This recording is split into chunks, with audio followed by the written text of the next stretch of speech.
Are you not exactly sure what you're supposed to be teaching your toddler or how?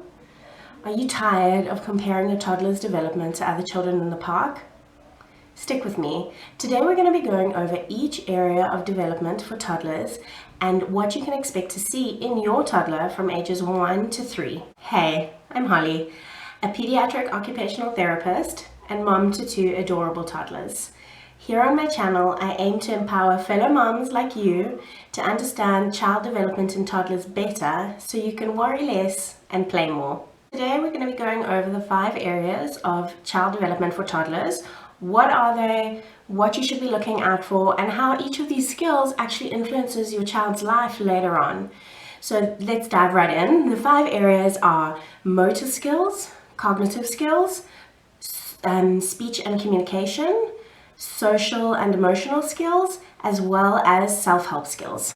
Let's kick it off with cognitive skills. So these are basically the skills that you would associate with thinking, memory, attention span, perceptive skills, learning basic concepts like shapes and numbers. And between the ages of 1 to 3, what we're wanting to see is that our child's ability to concentrate on a task slowly increases. So normally we say roughly that an attention span of a child is dependent on their age, and that each year they should be able to concentrate for about 3 to 5 minutes according to that number of their age. So for example, a 1-year-old we're expecting about 3 to 5 minutes, and a 3-year-old we're expecting about 10 to 15 minutes of concentrating on a task. And just a heads up that concentrating on watching a screen is not the same, it's not the same cognitive process as concentrating on a task. So we're really looking more at how they can focus on doing one task. We also want to see that they start developing these perceptual skills. So obviously building play is so amazing for cognitive skills, and we want to see by the age of 3 that they're able to do at least a 12-piece puzzle. Now, I know this is quite a hot topic. What are we supposed to teach our toddler in terms of basic concepts?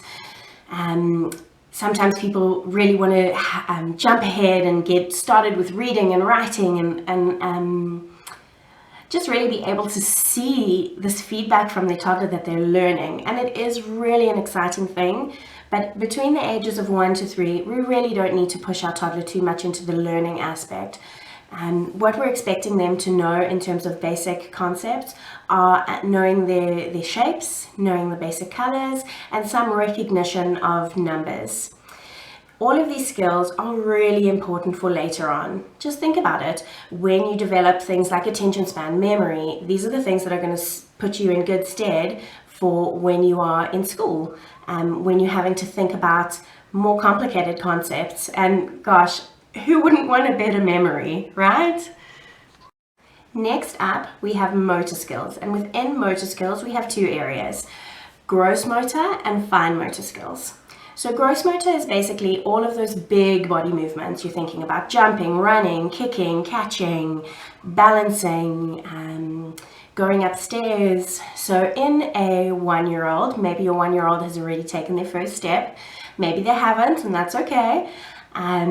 But we see this progression between the ages of 1 and 3, that suddenly they're a little walker, and it's the most adorable thing how they waddle along, and then they start to run. And by the end of age 3, we want to see them really coordinating their movement in things like running and also riding a tricycle.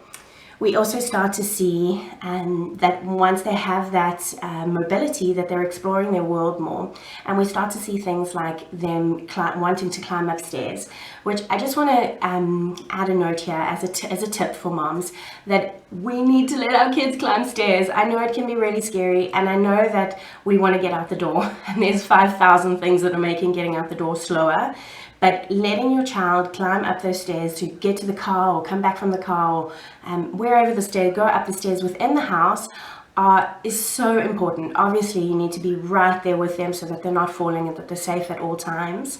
But by the time a child is 3, we really want them to be able to go upstairs fast, even run upstairs, and also go downstairs. And we really look at their leg movements, that they're going not 2 feet on one step, but they're going 1 step, 1 step, 1 step with their feet. Another thing that we look out for in between the ages of 1 to 3 with motor skills is that they start playing with balls, they start kicking balls, they start throwing balls, and as they get nearer to the end of age 3, that throwing movement with balls and kicking is much more coordinated and towards a person, so that they can start actually playing games like kick or like basic football. So why are these gross motor skills so important? There have been many studies done on the ability for children to physically balance their bodies and how it impacts their learning skills. And then also later on, how children that say entered a school at the age of 6 or 7 with difficulty in these gross motor skills and in balancing specifically and knowing where their body is in relation to the things around them, that they really have difficulty in learning, which later impacts their mental health. And these children are much more likely to be showing up with depression and anxiety. And of course, this is just not something that we want for our kids. So get them outside, get them moving, challenge them physically, let them climb up the ladders, up the stairs. Again, be there for safety, but just let them explore their bodies. Looking at fine motor skills, these are the skills of your hands. So between the ages of 1 to 3, we'll see a very big progression in what your child is able to do. So for example, a 1-year-old is still really using quite big, clumsy movements. Obviously, by 1, we are expecting that they can pick up something like a pea or do some kind of motion towards throwing a ball, these kind of movements. But by the time your child ends their 3rd year, we're expecting that they can really use their hands in a very coordinated manner. So we're expecting that they can thread beads onto a string. We're expecting that they can start cutting a straight line and being able to hold scissors in the correct way and do that movement. And again, it's something really important because when we're doing activities like cutting and say threading, we're using both of our hands. It's not just a single hand. So that's one of the progressions as well, is that when your child is closing on in the age of 3, you start seeing that they're really using both sides of their body in one activity in a coordinated manner. Other things that we'll be expecting are that they'll be holding pens in a different way. You know, I don't want to be prescriptive and say this is exactly how we need to do it, and I also don't want to falsely encourage you to start doing all kinds of very complicated drawing or even writing letters between the ages of 1 to 3. That's really not where we're focusing. We're focusing on first holding a crayon, being able to do big coloring and fill a page. We're looking at then later that they'll be able to imitate things like circles and eventually also a plus sign. But we don't want to push our child in the direction of needing to know how to do something or complete worksheets or something like that. We want to open it up for all kinds of different hand use. So using Play-Doh, using kinetic sand, playing in the mud, playing with all kinds of games that use their hand. That's the right way to go. And again, why is this important? Why do we need to enable this for our kids? How does it help them and set them on a good course for later in life? Think about it. I mean, when you're in school, I know that there's been a big push for iPads and everything, which by the way also uses your fingers, just in a different way. But say you have an exam and it's an essay and you have to write, you want to be able to write fast. You want that your hand doesn't cramp. I know a lot of people when they start writing, because maybe they had a bit of difficulty with pencil grip when they were younger that wasn't resolved, they get little cuts on the side of their fingers, and it really slows them down because they're thinking more about the actual physical task of writing than being able to complete the exam or whatever task it is. We're looking at speech and communication. And this is such a fun one, because when your child starts interacting back with you and saying things and showing you that they really do understand what's around them, it's so exciting. It really builds your connection with your child. And it's also the place that we often see that parents kind of have a light bulb moment of, I'm not sure that we're really meeting the developmental criteria here. I'm not sure that we've met the milestone. Is there a problem? Isn't there a problem? And we're going to be talking about that in one of the shows coming up. So what we're expecting to see in a toddler aged 1 is that they're seeming to understand you. You know, if you're telling them basic instructions, sit, come, kiss, hug, bear, naming their toys or whatever, that they seem to understand you. It might not be necessarily that it's like a definite thing that they can follow an instruction, but you're seeing like some kind of light, some kind of twinkle in their eyes when you're speaking to them. And obviously we need to remember as well that when we speak to our young children that don't have a huge vocabulary and understanding yet, that we want to not dumb down our speaking, and we don't have to speak in like little silly accents, although you can if you want to. I definitely do sometimes.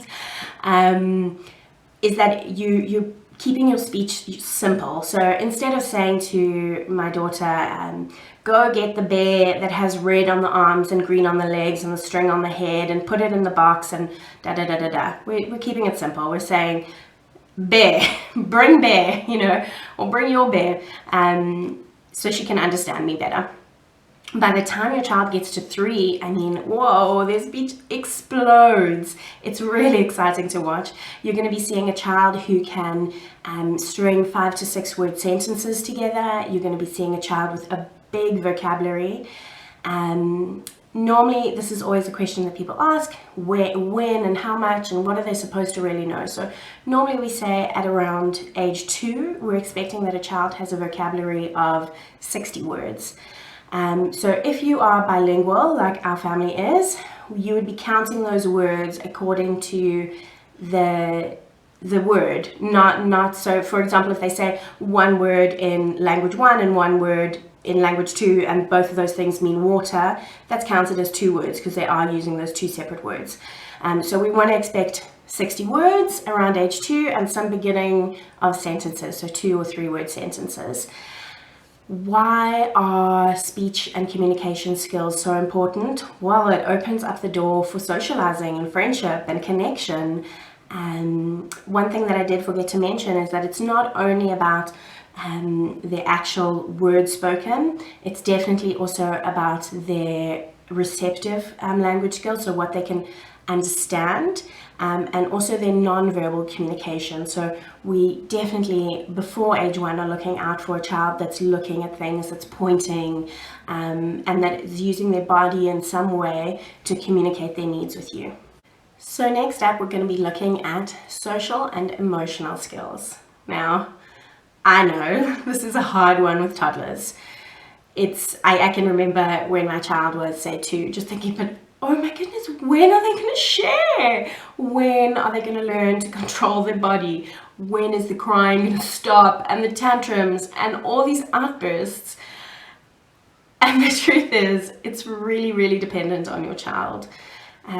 Social and emotional skills are higher thinking skills. So there's something that are controlled by your prefrontal cortex, which is an area in your brain that doesn't fully develop until you are 25.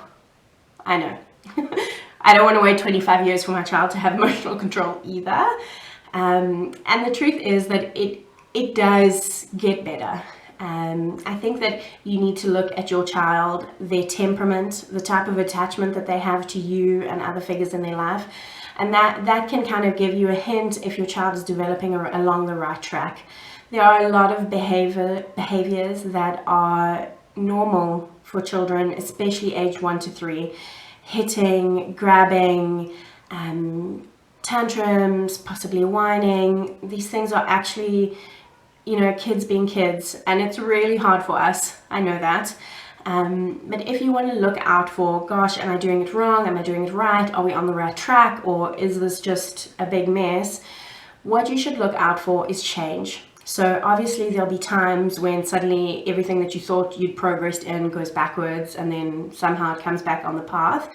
But you do want to be looking at your child that slowly from around 1 or 18 months, when they really start expressing themselves a bit more, that there's slow transition to better understanding of how to act in a social situation, better understanding of what their emotions are, improved ability to recognize their own emotions. You want to be looking out for improved ability to reach out to you to help co-regulate those emotions. What does this do for our children? it's huge. It's really a big one. The more that we can provide a safe attachment, a safe environment for our children, the more that we can help them in naming those emotions, in feeling freedom to express those emotions, the more your child is going to be able to learn things, skills that are so important, like sharing, like communicating a need to someone. And then obviously later on that they'll be a well-rounded, well-adapted, social and calm adult. Something that is also really important to look at with social and emotional skills and development is their play, the progression of their play.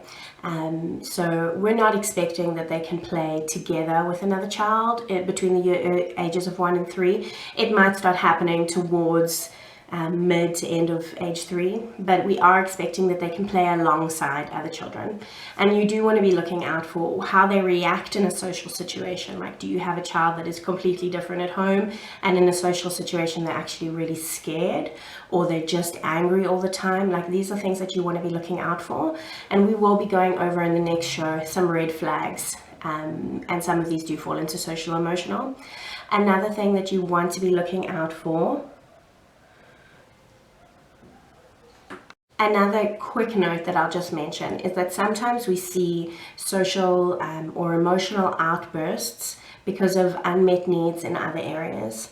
So at this age, between ages 1 and 3, obviously they have a lot of developmental needs that need to be met, and sometimes we can kind of misplace our focus. So we spoke about it a little bit, trying to teach your children letters or that they would recite different lists is not necessarily developmentally appropriate. And what often happens is, because our focus is on those things, we're neglecting things that are really needed for your child. So for example, those gross motor skills, and that movement and that exploration and self-expression.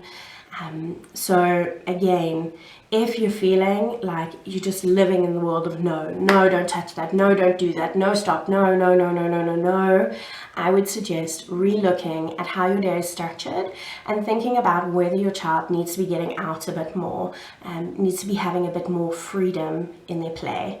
I know, again, it's a tough one, and it can so often come that, gosh, just for this week we were busy with this thing, and there's things that have to happen within a family dynamic that maybe don't always accommodate your toddler 100%. And that's okay. It's okay to have a bit of a hard week. It's okay to have a different phase.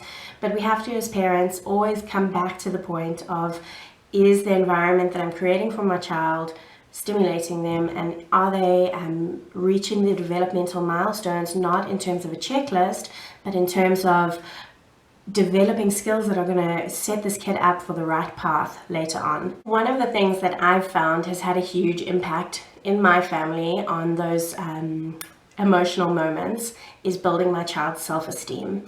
And one of the easiest and best ways to do that is through developing daily life or self-help skills. So in Montessori, they call these practical life skills. I'm sure if you're on Pinterest, you've seen tons of pins about pouring stations and how to teach your child to cut their boiled egg. And these skills are so important. A toddler and a teenager have something in common. They want to be independent. And sometimes we can kind of stifle them a little bit and not really understand what they can do. And they can do a lot. It's a great way to get buy-in for eating new foods, is to get them to help you prepare those foods.